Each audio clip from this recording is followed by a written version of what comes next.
जय हिंद दोस्तों। आइए दोस्तों शुरू करते हैं इतिहास की महत्वपूर्ण क्लास, जो कि दोस्तों क्लास नंबर हमारे 2 है। तो जो भी भाई बहन नया है तो जल्दी से जल्दी जुड़ जाएं दोस्तों। ये सभी क्वेश्चन महत्वपूर्ण हैं आने वाले सभी एग्जाम के लिए।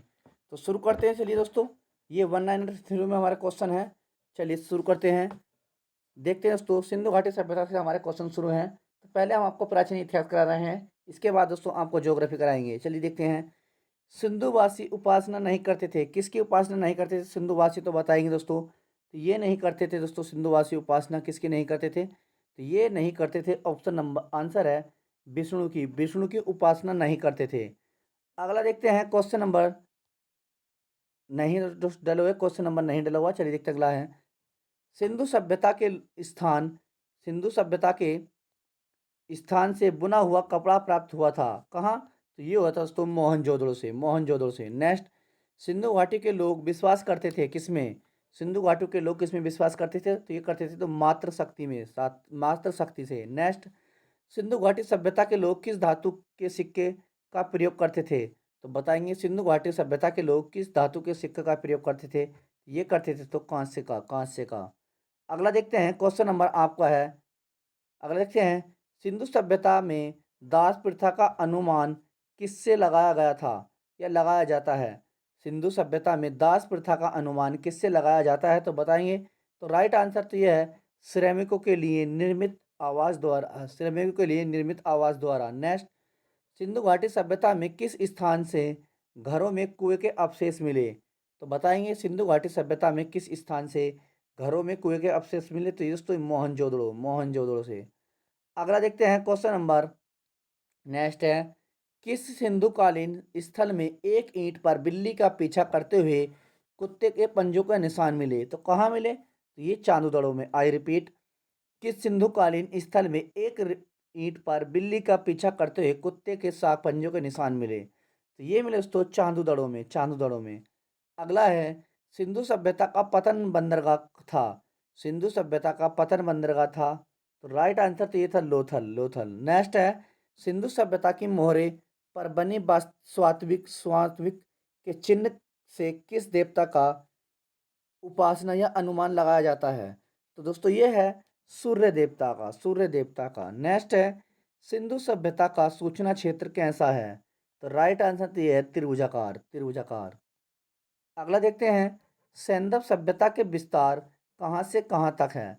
सैंधव सभ्यता का विस्तार कहाँ से कहाँ तक है? तो राइट आंसर यह है पूरब से आलमगीरपुर, पश्चिम से सुतकंगडोर और उत्तर में मांडा तथा दक्षिण में दैमाबाद। चलिए नेक्स्ट देखते हैं अगला क्वेश्चन।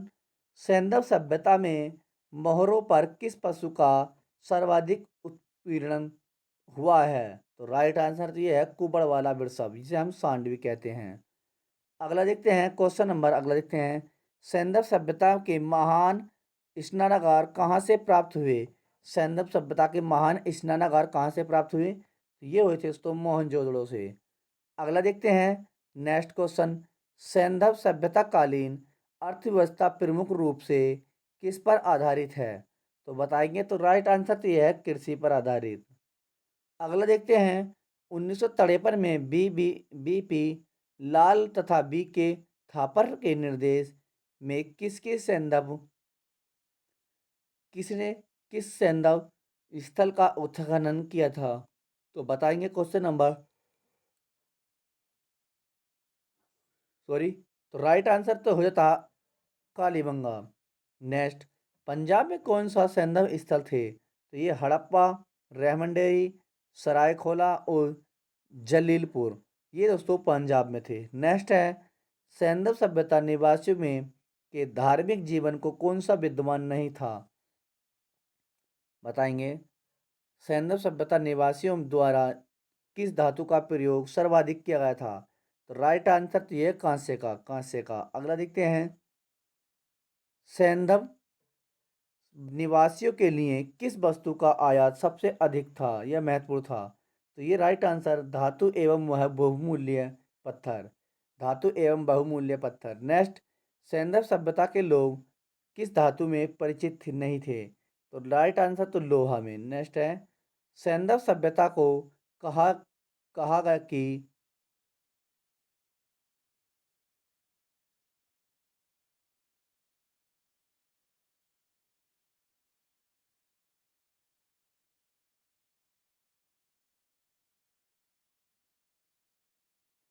अगला देखते हैं सैंधव सभ्यता के लोग किस धातु से परिचित थे, तो दोस्तों ये लोहा से। नेक्स्ट, सैंधव सभ्यता को कहाँ से कहाँ के लोग बसाया था, सैंधव सभ्यता को कहाँ के लोगों बसाया था, तो ये भूमध्य सागर लोग ने।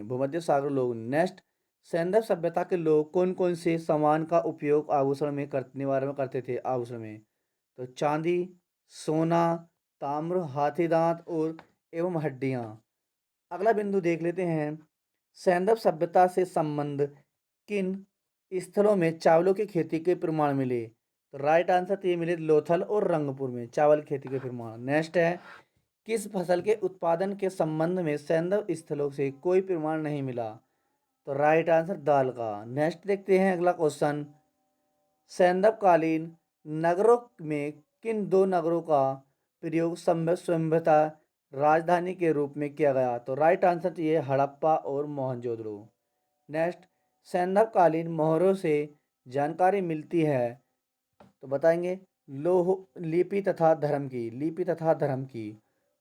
नेक्स्ट है, किस सैंधवकालीन पुरास्थल से हाथी दांत की बनी वस्तुएं मिली, तो राइट आंसर तो ये लोथल से। नेक्स्ट, अब तक सैंधव संस्कृति के कितने पुरास्थल का उत्खनन हो चुका है, तो राइट आंसर 2501। अगला देखते हैं, पाक सैंधव संस्कृति थी, तो ये थी दोस्तों ग्रामीण। पाक की सैंधव संस्कृति कैसी थी, तो ग्रामीण। नवपाषाण युग की कौन सी विशेषता है, नवपाषाण युग की कौन सी विशेषता है, तो यह है कृषि संस्कृति प्रारंभिक कृषि संस्कृति। नेक्स्ट, भारत में खोजा गया सबसे पहला पुराना शहर कौन सा है, तो ये राइट आंसर तो ये हड़प्पा। अगला देखते हैं, भारत में चांदी की उपलब्धता के प्राचीनतम साक्ष्य मिलते हैं, तो राइट आंसर तो ये मिलते हैं हड़प्पा संस्कृति से। नेक्स्ट, कालीबंगा कहाँ स्थित है, तो राइट आंसर तो ये राजस्थान में स्थित है कालीबंगा। अगला देखते हैं, क्वेश्चन नंबर आपका है, पुरापाषाण काल में पुरापाषाण काल में सावधान की कौन सी प्रकृतियां प्रचलित हैं थी, ऑप्शन ए मानव के साथ कुत्तों का जोड़ना या गाड़ना। चलिए अगला देखते हैं, नवपाषाण काल की धार्मिक प्रथा से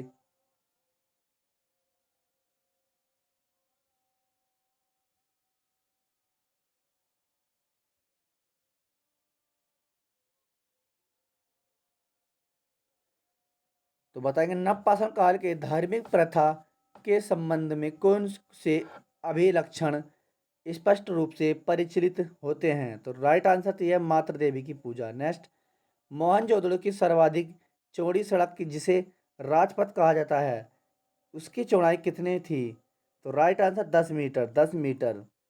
अगला देखते हैं, क्वेश्चन नंबर आपका है अगला, भारत में सर्वप्रथम पाषाण कालीन की खोज सभ्यता की खोज कब प्रारंभ हुई, तो राइट आंसर 1863 में। नेक्स्ट है, भारत में जानवर पहले की शुरुआत कब हुई, तो राइट आंसर तो ये हुई थी मध्य पाषाण काल में। नेक्स्ट देखते हैं, भारत में नवपाषाण काल युग का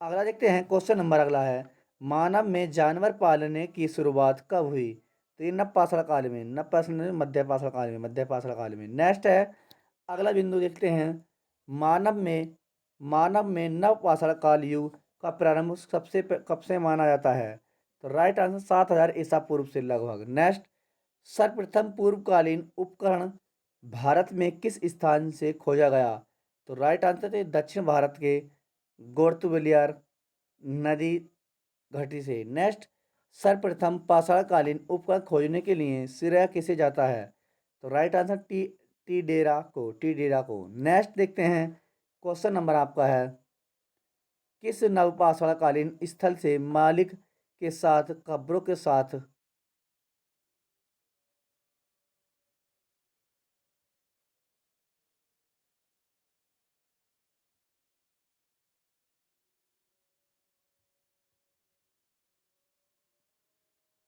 नेक्स्ट, किस नवपाषाणकालीन पुरा स्थल से नवपाषाण काल के साथ साथ ताम्र और लौह सांस्कृतिक भी अवशेष मिलते हैं। तो राइट आंसर कोल्डी हवा। नेक्स्ट, पक्की मिट्टी के बने हल का एक प्रतिरूप से होता है। तो राइट आंसर तो ये होता है बनावली।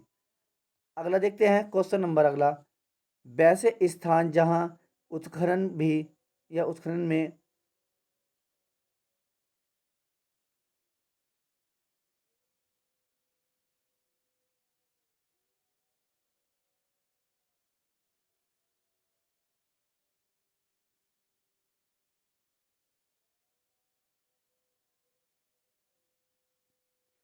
नेक्स्ट है, किस हड़प्पा कालीन स्थल से पुजारी का प्रस्तर मूर्ति मिली प्राप्त हुई।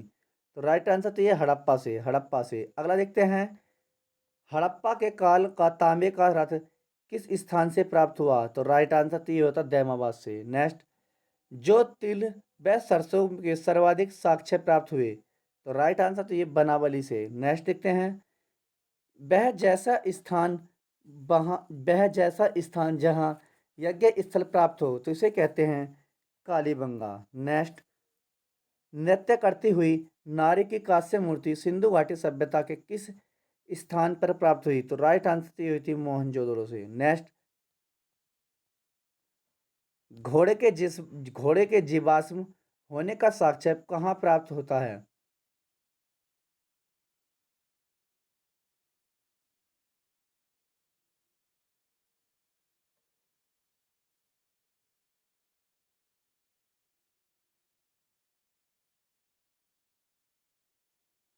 नेक्स्ट, घोड़े के जीवाश्म होने का साक्ष्य प्राप्त होता है। तो राइट आंसर तो ये होता है सुतकोंगड़ाडोर। नेक्स्ट, हड़प्पा सभ्यता के लोग किस जानवर के परिचित नहीं थे। तो राइट आंसर घोड़ा एवं गाय से। नेक्स्ट अगला बिंदु, वह स्थान जहां हल चलाने का साक्ष्य प्राप्त हुआ। राइट कालीबंगा। नेक्स्ट, मोहनजोदड़ो की सबसे बड़ी इमारत कौन सी है। तो ये अन्नागार। नेक्स्ट, पूरा पाषाण काल के लोगों को किस प्रजाति का मानव जाना जाता है। तो ये नेग्रिटो। नेक्स्ट, आधुनिक मानव होमोसेपियंस का उदय कब हुआ। 40,000 ईसा पूर्व। नेक्स्ट, पूरा पाषाण काल के औजार किसके बने होते थे। तो राइट आंसर पत्थर के। नेक्स्ट, मानव द्वारा बनाए जाने वाला प्रथम औजार तो ये था कुल्हाड़ी। नेक्स्ट देखते हैं, पूरा पाषाण काल को अन्य किस नाम से जाना जाता है। आखेट युग से। आखेट। नेक्स्ट, किस काल को फलक संस्कृत के नाम से भी जाना जाता है। तो राइट आंसर मध्य पाषाण काल को।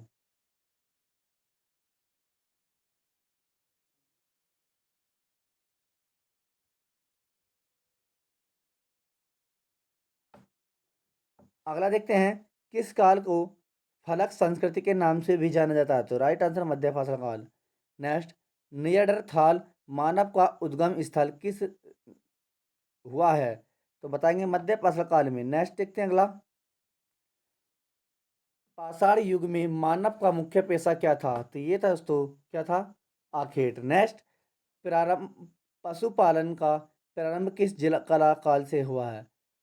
पशुपालन का प्रारंभ किस काल से हुआ है। तो राइट आंसर मध्य पाषाण काल से। नेक्स्ट, मध्य पाषाण काल का सबसे प्रमुख लक्षण कौन सा है। तो राइट आंसर लघु और औजार।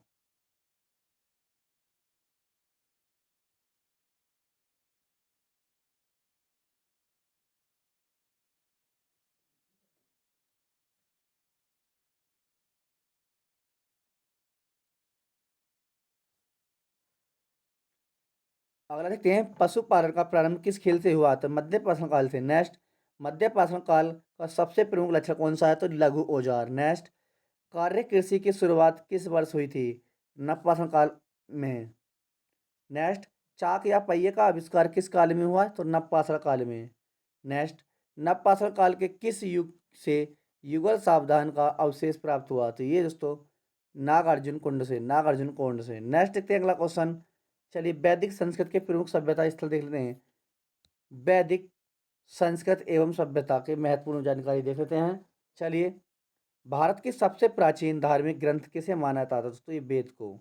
नेक्स्ट, वेद का संकलनकर्ता कौन है। महर्षि वेद व्यास या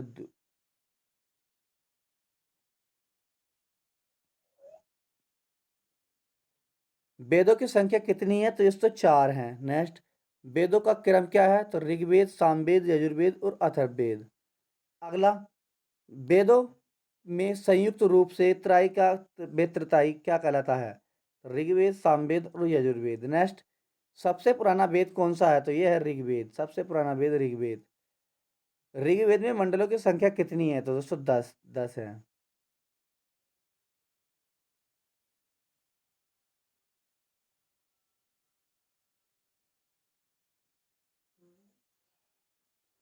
अगला देखते हैं, ऋग्वेद में मंडलों की संख्या कितनी है? मंडलों की संख्या, तो ऋग्वेद में मंडलों की संख्या दोस्तों 10। नेक्स्ट, ऋग्वेद में सूक्तों की संख्या कितनी है? 1028। 1028। अगला देखते हैं, नेक्स्ट है, ऋग्वेद का कौन सा मंडल सोमदेव को समर्पित है? तो ये नवमंडल। नेक्स्ट, दशराज्ञ युद्ध का विवरण किस वेद में मिलता है? तो दोस्तों ऋग्वेद में। नेक्स्ट, दशराज्ञ युद्ध किस नदी पर लड़ा गया? तो राइट आंसर परसुनी रावी में। अगला देखते हैं, चलिए, वेदों के ब्राह्मण और उसके उपवेद। वेदों के दोस्तों वेद के वेदों के ब्राह्मण एवं उसके उपवेद। तो चलिए देखते हैं, ऋग्वेद, ऋग्वेद का ब्राह्मण ग्रंथ कौन ब्राह्मण है और उपवेद कौन सा है? ऋग्वेद में आते हैं ऐत्रेय एवं कौशिकी, तो ये है उपवेद इसका आयुर्वेद। नेक्स्ट, यजुर्वेद का है शतपथ एवं तैरेयी, तो ये धनुर्वेद का वेद है। नेक्स्ट, सोमवेद, सोमवेद दोस्तों ये है पाचबिस एवं जनजाति है, तो दोस्तों ये गंधर्व वेद की। और ऑप्शन डी है, अथर्ववेद का कहा है? तो ये गोपथ, अथर्ववेद का गोपथ, जिसे हम कहते हैं शिल्प वेद, शिल्प वेद।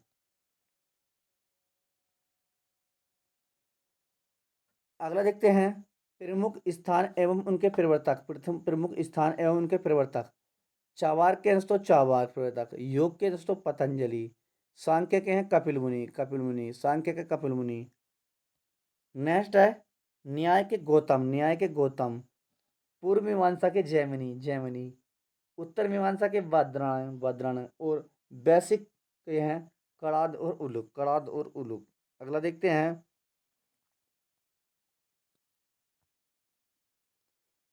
अगला है, मैं कवि हूँ, मेरा पिता वेद है और मेरी माता चक्की चलाती है, यह है कथन ऋग्वेद में किस मंडल में वर्णित है? तो राइट आंसर इन नवा मंडल में। नेक्स्ट, वेदों चारों वेद चारों वेदों चारों वेदों का क्या कहा जाता है? तो राइट आंसर तो ये कहता संहिता। नेक्स्ट, ऋग्वेद के किस धातु किस ऋग्वेद के किस सूक्त के में 4 वर्णों उल्लेख।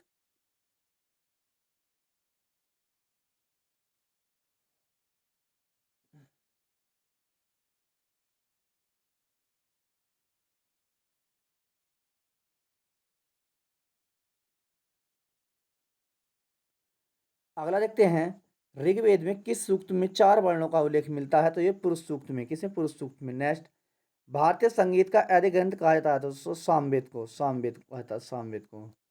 अगला देखते हैं, भारतीय संगीत का जनक किस वेद को माना जाता है? तो दोस्तों ये सामवेद को। नेक्स्ट, कौन सा वेद गद्य एवं पद दोनों में मिलता है? तो ये दोस्तों यजुर्वेद में। नेक्स्ट, सभा और समिति प्रजापति की 2 पुत्रियां थीं।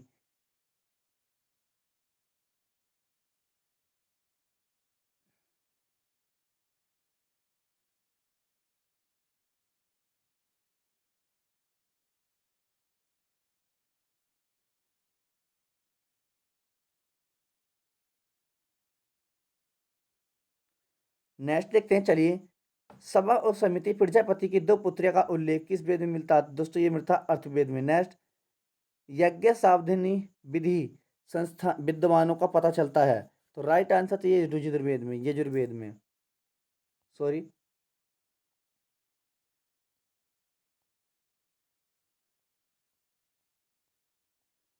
पुराण एवं उससे संबंधित वंश देख लेते हैं, पुराण एवं उनसे संबंधित वंश। ये हमारे पुराण होते हैं, यहाँ संबंधित वंश, क्योंकि 102 क्वेश्चन पूछे जाते हैं। विष्णु पुराण तो दोस्तों मौर्य वंश से संबंधित है, विष्णु पुराण मौर्य वंश से।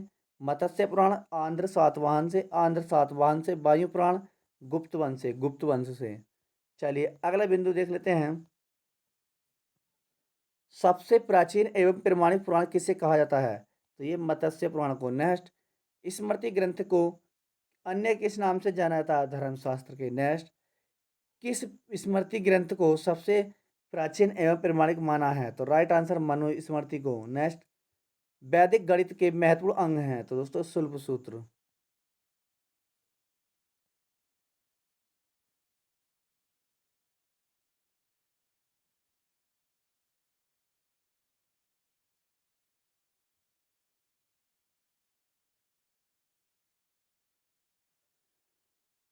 अगला देखते हैं, मनुस्मृति की रचना किस काल में हुई? तो दोस्तों शुंग काल में। नेक्स्ट,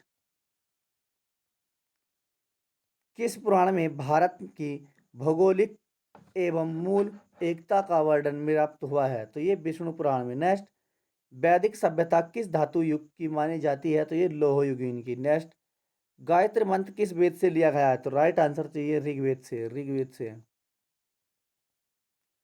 महत्वपूर्ण अंग देख लेते हैं, उनके उल्लेखित शब्द। ऋग्वेद के महत्वपूर्ण उल्लेखित शब्द तो बताएंगे, संख्या और शब्द। गंगा का कितनी बार वर्णन होता है? दोस्तों एक बार। यमुना का 3 बार। जैन का 275 बार। राज्य का 1 बार और सभा का आपका 8 बार। तो चलिए, जो भी भाई बहन नया है तो जल्दी से जल्दी चैनल को सब्सक्राइब करेंगे, लाइक करेंगे। शिव का होता है 170 बार। शूद्र का होता है 1 बार। इसमें समिति का होता है दोस्तों 9 बार और कृषि का होता है 24,000 और ऑप्शन डी का।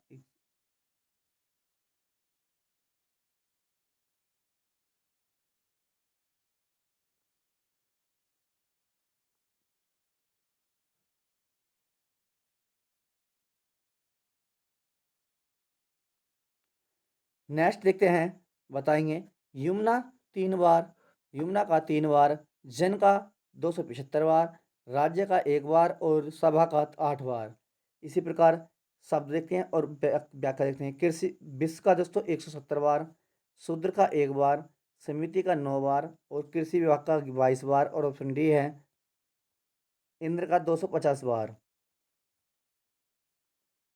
अगला देखते हैं, गायत्री मंत्र किससे समर्पित है? गायत्री मंत्र किसको समर्पित है? दोस्तों राइट आंसर सविता पवित्र देवता को। नेक्स्ट, चन चतुवर्ण विभाजन का प्रमाण किस वेद में मिलता है? तो ये ऋग्वेद में। नेक्स्ट, ऋतु ऋग्वेदिक काल में कितनी ऋतु ज्ञान थी?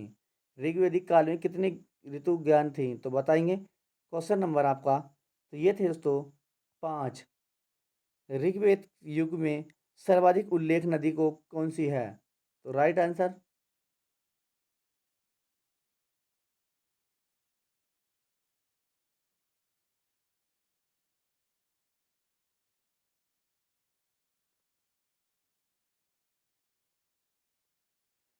नेक्स्ट है, भारत में सर्वाधिक उल्लेखित नदी कौन सी है? तो ये सिंधु नदी। नेक्स्ट, सर्वाधिक में ऋग्वेद में सर्वाधिक पवित्र नदी कौन सी है? तो ये सरस्वती। नेक्स्ट, ऋग्वेद में सर्वाधिक सम्मानित देवता कौन सा है? तो ये इंद्र एवं अग्नि।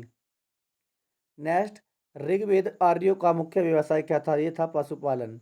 नेक्स्ट, ऋग्वेद में संपत्ति का प्रमुख क्या है? तो दोस्तों गोधन। नेक्स्ट, ऋग्वेद में पुरंदर शब्द का प्रयोग किस देवता के लिए होता है? तो दोस्तों द्वंद्व के लिए। नेक्स्ट, ऋग्वेद में छी।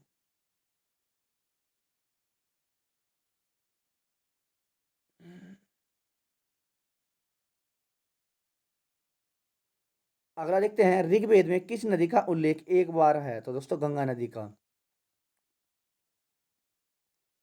तो दोस्तों आज की क्लास हम यहीं समाप्त करते हैं। तो कल की क्लास में हम आपको महत्वपूर्ण वैदिक कालीन एवं प्राचीन नदियों का आधुनिक नाम देखते हैं। तो जो भाई बहन नया है अभी तक चैनल सब्सक्राइब नहीं किया तो कर लीजिए, ताकि दोस्तों हमारी क्लास का नोटिफिकेशन सबसे पहले आपके पास पहुंचे। जय हिंद दोस्तों।